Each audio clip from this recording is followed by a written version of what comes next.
നമസ്കാരം. കഴിഞ്ഞ ദിവസം മുഖ്യമന്ത്രി തിരഞ്ഞെടുപ്പ് നടന്നുവെങ്കിൽ തന്നെയും കേരളത്തിൻ്റെ ഭരണ പ്രതിസന്ധി ഇതുവരെയും വിട്ടുമാറാത്ത സാഹചര്യമാണ് ഉള്ളത്. എന്തുകൊണ്ടാണ് എന്ന് ചോദിച്ചാൽ കൃത്യമായി നമ്മൾ പറയുകയാണെങ്കിൽ ഇവിടെ കേരളത്തിൽ വി ഡി സതീശനെ മുഖ്യമന്ത്രിയായി AICC അല്ലെങ്കിൽ ഹൈക്കമാൻഡ് പ്രഖ്യാപിക്കുന്നു. ദീപാദാസ് മുൻഷി ഡീറ്റെയിൽ ആയിട്ട് കാര്യങ്ങൾ പറയുന്നു. വി ഡി സതീശൻ അങ്ങനെ വരുന്നു. വി ഡി ക്യാമ്പ് എന്ന് പറയുന്ന ഒരു ക്യാമ്പ് വളരെ ഹാപ്പി ആവുന്നു. മുദ്രാവാക്യം വിളിയും അദ്ദേഹത്തിനെ പ്രശംസയും അഭിനന്ദനങ്ങളും കൊണ്ട് മൂടുന്ന വേളയിൽ രണ്ട് ക്യാമ്പുകൾ വളരെ അസ്വസ്ഥരായി മാറുന്നു. ആ രണ്ട് ക്യാമ്പുകളിൽ ഒന്ന് KC വേണുഗോപാലിൻ്റെ ക്യാമ്പും മറ്റൊന്ന് രമേശ് ചെന്നിത്തലയുടെ ക്യാമ്പുമാണ്. ഇതിൽ ഏറ്റവും കൂടുതൽ അസ്വസ്ഥതയുണ്ടായിരുന്നത് മാധ്യമങ്ങളോട് പോലും പ്രതികരിക്കാതെ ഈ വാർത്ത വന്ന പാടെ മാറി നടന്ന ഒരാൾ രമേശ് ചെന്നിത്തലയാണ് എന്ന് നമുക്ക് കാണാം. രമേശ് ചെന്നിത്തലയെ തിരക്കി അദ്ദേഹത്തിൻ്റെ വഴുതക്കാടുള്ള വീട്ടിലേക്ക് ഇവിടുന്ന് മാധ്യമപ്രവർത്തകർ എല്ലാവരും കൂടി ഇടിച്ചുകൂടി ചെല്ലുമ്പോൾ അവിടെ നിരന്നു നിൽക്കുന്ന ജ്യോതികുമാർ ചാമക്കാല അടക്കമുള്ള അദ്ദേഹത്തിൻ്റെ അനുഭാവികളെല്ലാവരും അവിടെ തന്നെ ഉണ്ടായിരുന്നു. പക്ഷേ രമേശ് ചെന്നിത്തല അദ്ദേഹം വീടിൻ്റെ പിന്നാമ്പുറത്തൂടെ ഇറങ്ങി വണ്ടി എടുത്തിട്ട് നേരെ ഗുരുവായൂർക്ക് യാത്ര ചെയ്യുകയും ചെയ്തു. മാധ്യമങ്ങളോട് അദ്ദേഹം പ്രതികരിക്കാൻ നിന്നിരുന്നില്ല. എന്നാൽ അതേസമയം ഗുരുവായൂരിലെത്തിയ അദ്ദേഹം പിന്നീട് മാധ്യമങ്ങളോട് സംസാരിക്കുകയുണ്ടായി, മാധ്യമങ്ങളോട് കാര്യങ്ങൾ അവതരിപ്പിക്കുകയുണ്ടായി. അപ്പം എന്തുകൊണ്ട് ഈ ഭരണ പ്രതിസന്ധി എന്ന് പറയാനുള്ള കാര്യം, ഇനിയും തിങ്കളാഴ്ച ദിവസത്തേക്ക്, അതായത് ഇനിയും 2 ദിവസം കൂടി കഴിയുമ്പോൾ കേരളത്തിൽ സത്യപ്രതിജ്ഞാ ചടങ്ങ് നടത്താൻ വേണ്ടിയുള്ള ഒരുക്കങ്ങൾ പൂർത്തിയായിക്കൊണ്ടിരിക്കുന്നു. അപ്പം ഈ വേദിയിലേക്ക് മന്ത്രിമാരടക്കം ഇവിടെ വരേണ്ടതുണ്ട്. മന്ത്രിമാർ ആരൊക്കെയാണെന്ന കാര്യത്തിൽ തീരുമാനമാകേണ്ടതുണ്ട്. ആ മന്ത്രിമാരൊക്കെയും സത്യപ്രതിജ്ഞ ചെയ്യേണ്ട ഒരു അസുലഭമായ വേദിയായി മാറുന്നു. രാഹുൽ ഗാന്ധിയും പ്രിയങ്ക ഗാന്ധിയും അതോടൊപ്പം മല്ലികാർജ്ജുൻ ഖാർഗെ അടക്കമുള്ള ദേശീയ നേതാക്കൾ ഈ സെൻട്രൽ സ്റ്റേഡിയത്തിലേക്ക് വരാൻ വേണ്ടി തയ്യാറെടുത്തുകൊണ്ടിരിക്കുന്ന സാഹചര്യവും നമ്മൾ കാണേണ്ടതുണ്ട്. ഇപ്പോൾ അവിടെയാണ് ഈ പറയുന്ന ഭരണ പ്രതിസന്ധിയുടെ ഒരു പ്രശ്നം വരുന്നത്. ഈ രമേശ് ചെന്നിത്തല മൊത്തത്തിൽ ഇടഞ്ഞു നിൽക്കുന്നു. കാരണം എന്തൊക്കെയാണ്? രമേശ് ചെന്നിത്തലയെ സംബന്ധിച്ചിടത്തോളം അദ്ദേഹത്തിന് ഏകദേശം 69 വയസ്സാണ് പ്രായം. അപ്പോൾ ഈ പറയുന്ന 5 വർഷക്കാലം എന്ന് പറഞ്ഞാൽ ചെന്നിത്തലയെ സംബന്ധിച്ചിടത്തോളം വളരെ പ്രാധാന്യമുള്ള ഒന്ന് തന്നെയാണ്. മന്ത്രിയായിരുന്നിട്ടുണ്ട്, അദ്ദേഹം കേന്ദ്രത്തിൽ MP ആയിരുന്നിട്ടുണ്ട്. അങ്ങനെ തുടങ്ങി നിരവധിയായ ഘടകങ്ങൾ അദ്ദേഹത്തിന് അനുകൂലമായി വന്നിട്ടുണ്ട് എങ്കിൽ തന്നെയും, അല്ലെങ്കിൽ ഒരു മന്ത്രിയായൊക്കെ ഇരിക്കേണ്ട ഒരു സാഹചര്യം ഉണ്ടായിരുന്നിട്ട് കൂടി രമേശ് ചെന്നിത്തലയെ സംബന്ധിച്ചിടത്തോളം കിട്ടാക്കനിയായി അദ്ദേഹത്തിൻ്റെ ഇത്രയും കാലത്തെ രാഷ്ട്രീയ പ്രവർത്തനത്തിനിടയിൽ അദ്ദേഹം ഏറെ ആശിച്ചതും എന്നാൽ കിട്ടാക്കനിയായി മാറുകയും ചെയ്യുന്ന ഒന്നാണ് ഒരു മുഖ്യമന്ത്രി സ്ഥാനം എന്ന് വെച്ചാൽ. അദ്ദേഹം ആ മുഖ്യമന്ത്രി സ്ഥാനത്തിന് അർഹനാണോ എന്ന് ചോദിച്ചാൽ തന്നെയുമല്ല, പ്രായം കൊണ്ടാണെങ്കിൽ തന്നെയും അർഹനാണ്. അദ്ദേഹത്തിൻ്റെ പ്രവൃത്തി പരിചയം കൊണ്ട് അദ്ദേഹം അർഹനാണ്. അദ്ദേഹം ഇതിനു മുൻപ് ആഭ്യന്തര വകുപ്പ് കൈയാളിയിരുന്നത് കൊണ്ട് തന്നെ ആ വകുപ്പ് അതുമായി ബന്ധപ്പെട്ടുകൊണ്ട് ഒരു പാർലമെൻ്ററി അല്ലെങ്കിൽ ഒരു മന്ത്രി എന്നുള്ള നിലയിൽ എങ്ങനെ പ്രവർത്തിക്കണമെന്നതിനെക്കുറിച്ചും ഈ രമേശ് ചെന്നിത്തലയെ സംബന്ധിച്ചിടത്തോളം അറിവുണ്ട്, അല്ലെങ്കിൽ പക്വതയുണ്ട്. എന്നിട്ട് കൂടി ചെന്നിത്തലയെ 69 വയസ്സിൽ അദ്ദേഹത്തെ വെട്ടി ചെക്ക് വെച്ച് മാറ്റി നിർത്തിയിരിക്കുന്നു. ഒരുപക്ഷെ ഇത് KC വേണുഗോപാലും VD സതീശനും ഇവരെല്ലാം കൂടെ ചേർന്ന് ചെന്നിത്തലയെ ഒഴിവാക്കാൻ വേണ്ടി നടത്തിയ കളിയായിട്ട് വേണമെങ്കിൽ നമുക്കിതിനെ കാണാം. അത് അവിടെ നിൽക്കട്ടെ. അപ്പോൾ അങ്ങനെ വരുന്ന ഒരു സാഹചര്യത്തിൽ ചെന്നിത്തലയുടെ ക്യാമ്പ് അസ്വസ്ഥരായില്ലെങ്കിൽ മാത്രമേ ഉള്ളൂ ഇത് ഒരു അത്ഭുതം തോന്നേണ്ടതുള്ളൂ. രമേശ് ചെന്നിത്തലയെ സംബന്ധിച്ചിടത്തോളം ഇപ്പോൾ എന്തായാലും മുഖ്യമന്ത്രി എന്ന് പറയുന്ന ഒരു പദവിയിലേക്ക് ചെന്നിത്തല പോകില്ല. ഇനി 5 വർഷം കൂടി കഴിയുമ്പോൾ ചെന്നിത്തലയെ സംബന്ധിച്ചിടത്തോളം 74-നും 75 വയസ്സിനും ഇടയ്ക്ക് അദ്ദേഹത്തിന് പ്രായമാകും. പിന്നീട് 75 വയസ്സ് എന്ന് പറയുന്ന ഒരു ഇതിലേക്ക് വന്നു കഴിഞ്ഞാൽ വീണ്ടും അദ്ദേഹത്തിന് മത്സരിക്കാൻ ഇനി കഴിയുമോ എന്നുള്ളൊരു സംശയം കൂടി ഉണ്ടാവും. ഒരുപക്ഷെ ഈ പറയുന്ന രാഷ്ട്രീയത്തിൻ്റെ ഒരു പൊതു സ്വഭാവം വെച്ചിട്ട് ഒരുപക്ഷെ മത്സരിക്കാമായിരിക്കും.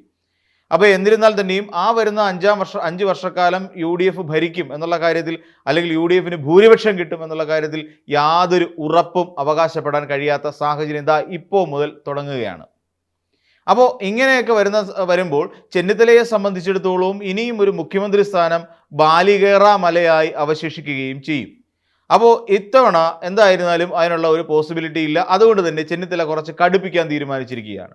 മുഖ്യമന്ത്രി സ്ഥാനത്തിൽ ആഭ്യന്തര വകുപ്പ് മന്ത്രി സ്ഥാനത്തിൽ കുറഞ്ഞ് യാതൊന്നും തനിക്ക് വേണ്ട.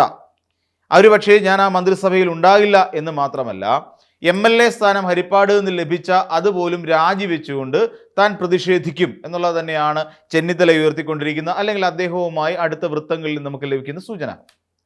ചെന്നിത്തല MLA സ്ഥാനം രാജിവെക്കും.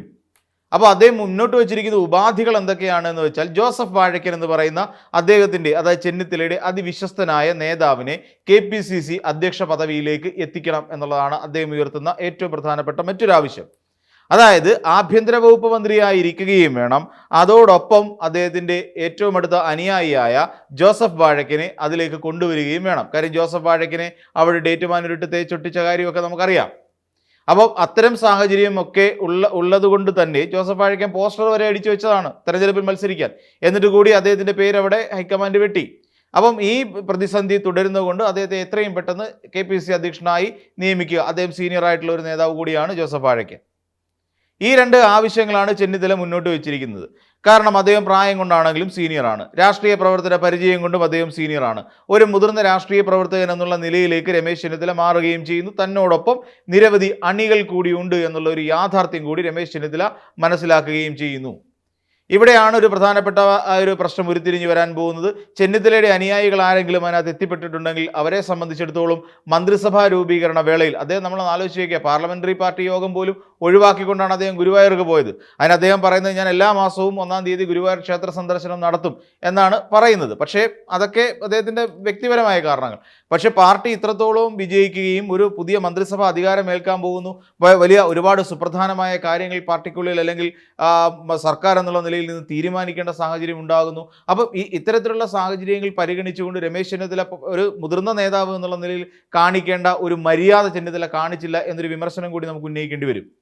അതോടൊപ്പം എല്ലാവരെയും തൃപ്തിപ്പെടുത്താൻ കഴിയില്ല എന്ന മട്ടിലുള്ള ഒരു അദ്ദേഹത്തിൻ്റെതായ, നമുക്കറിയാം കെ സുധാകരൻ്റെതായ ഒരു പ്രസ്താവന കൂടി വരുമ്പോൾ ചെന്നിത്തല അതീവ അസംതൃപ്തനാണെന്നും ചെന്നിത്തല പോയാലും ഞങ്ങൾക്കൊന്നും സംഭവിക്കാൻ പോകുന്നില്ല, എല്ലാവരെയും തൃപ്തിപ്പെടുത്താൻ കഴിയില്ല എന്നുള്ള വാക്കുകളിൽ നിന്ന് നമുക്ക് മനസ്സിലാക്കാൻ സാധിക്കുന്ന ഒരു പ്രധാനപ്പെട്ട കാര്യമാണ്.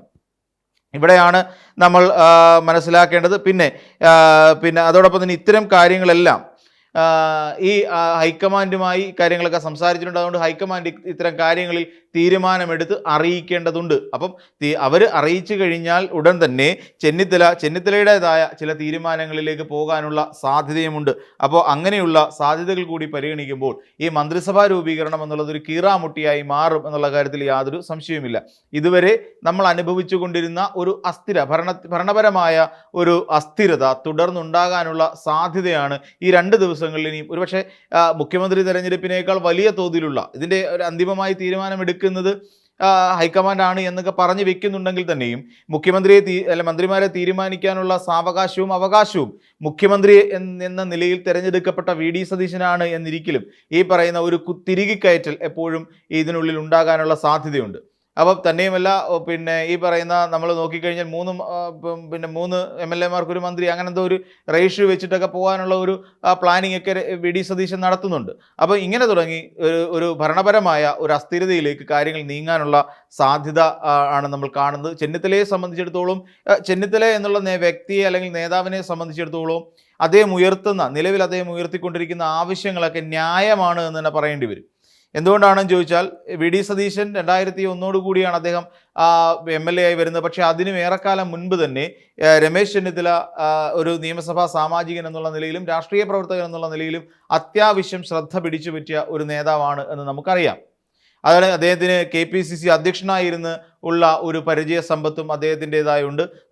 പ്രായം കൊണ്ടാണെങ്കിലും അദ്ദേഹം വളരെ സീനിയറാണ്. ഇനി ഒരു സാധ്യത കൂടി ചെന്നിത്തലയ്ക്ക് മുഖ്യമന്ത്രിയാകാൻ ഉണ്ടാകില്ല എന്നുള്ള കാര്യവും നമ്മളെ സംബന്ധിച്ചിടത്തോളം അല്ലെങ്കിൽ ഏതൊരു രാഷ്ട്രീയത്തെക്കുറിച്ച് അറിവുള്ള ആർക്കും അത് മനസ്സിലാക്കാനും സാധിക്കും.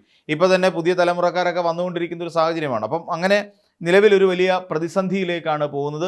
ചെന്നിത്തല ഉയർത്തുന്ന കാര്യങ്ങളെല്ലാം വളരെയധികം ന്യായമാണ് എന്നിരിക്കലും കേരളത്തിൻ്റെ സുഗമമായ അല്ലെങ്കിൽ ജനങ്ങൾക്ക് നൽകിയിട്ടുള്ള മാനിഫെസ്റ്റോ പ്രകാരം ജനങ്ങൾക്ക് നൽകിയിട്ടുള്ള വാഗ്ദാനങ്ങൾ പാലിക്കപ്പെടേണ്ടതാണ് എന്നുള്ള ഒരു യാഥാർത്ഥ്യം കൂടി അവശേഷിക്കുമ്പോൾ ഇത്തരത്തിലുള്ള പിരിമുറുക്കങ്ങളെല്ലാം ഒഴിവാക്കിക്കൊണ്ട് പുതിയ ഒരു സർക്കാർ അധികാരത്തിൽ എത്രയും വേഗം എത്തുക എന്നുള്ളതാണ്.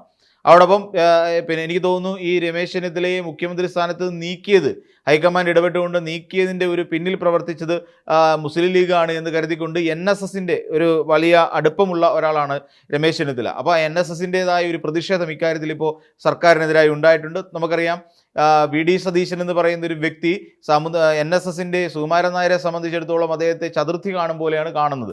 അപ്പം രമേശ് ചെന്നിത്തലയാവട്ടെ അവരോട് വളരെയധികം അടുത്ത് ഇടപഴകി ശീലിച്ച ഒരു നേതാവും. അപ്പം ചെന്നിത്തലയാക്കാത്തതിൻ്റെ ശക്തമായ ഒരു അമർഷവും പ്രതിഷേധവും NSSനെ പോലുള്ള സാമുദായിക സംഘടനയ്ക്ക് ഉണ്ട് എന്നുള്ള കാര്യം നമുക്കറിയാം. തന്നെയുമല്ല, ഇനിയും VD സതീശൻ അധികാരത്തിൽ കയറി കഴിഞ്ഞാൽ NSSൻ്റെ ഉള്ളവർക്ക് അല്ലെങ്കിൽ നായർ സമുദായത്തിന് എത്രത്തോളം പ്രാധാന്യം ലഭിക്കുമെന്നുള്ള ഒരു കാര്യത്തിലുള്ള ആശങ്കയും ഈ പറയുന്ന NSSനെ സംബന്ധിച്ചിടത്തോളം ഉണ്ട് എന്നുള്ളത് നമ്മൾ മനസ്സിലാക്കേണ്ടതുണ്ട്. അപ്പം മൊത്തത്തിൽ നമ്മൾ ചിന്തിക്കുമ്പോൾ ഒരു ചെറിയൊരു പ്രതിസന്ധിയിലേക്ക് കാര്യങ്ങൾ നീങ്ങുന്നില്ലേ എന്ന് നമ്മൾ സംശയിക്കേണ്ടി വരും. പക്ഷേ ചെന്നിത്തല എന്ന് പറയുന്ന ഒരു മുതിർന്ന നേതാവ് കുറച്ചുകൂടെ സംയമം പാലിക്കുകയും തങ്ങൾക്ക് അധികാരത്തിന് അല്ലെങ്കിൽ തനിക്ക് ലഭിക്കേണ്ടതിനെ ഓർത്ത് പരിതപിക്കാതെ തനിക്ക് ലഭിക്കുന്ന കാര്യങ്ങളെക്കുറിച്ച് ചിന്തിക്കുക എന്നുള്ളതാണ് പറയാനുള്ളത്. അപ്പോൾ മറ്റൊരു വീഡിയോയുമായി നമുക്ക് വീണ്ടും കാണാം.